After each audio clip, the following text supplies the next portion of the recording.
Hey everyone, in this video I will show you how to set up Apache Spark in Google Colab so you can run PySpark seamlessly. We will also read a sample dataset using Spark DataFrame. So before we dive in, let's quickly talk about Google Colab. Google Colab is a free cloud-based Jupyter Notebook environment provided by Google. It allows you to write and execute Python code in the cloud without needing to install anything on your local machine.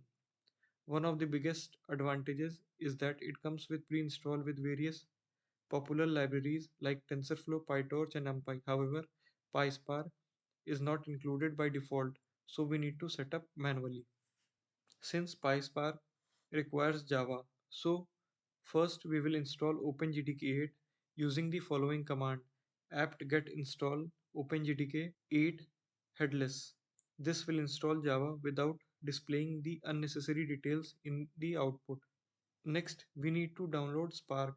We will use the wget command to get Spark 3.1.1 and then extract it. This will download and extract Spark into your current working directory.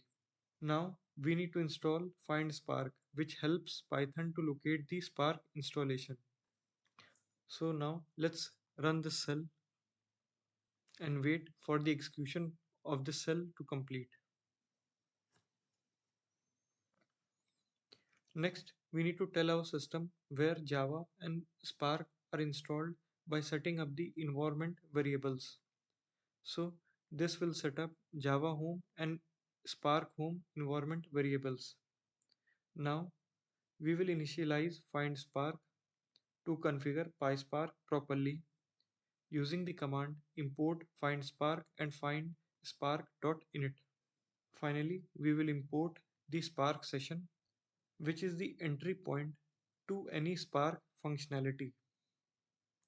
So this command creates the Spark session named ABC, and Spark will run locally using all the available CPU cores.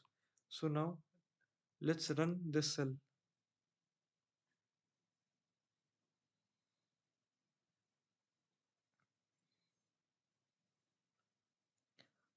So now our Spark session is ready. Let's read a sample dataset using a Spark data frame. So I've already uploaded a sample file in the directory inside content folders and sample data, and the CSV file name is California underscore housing underscore train.csv. So let's run the cell.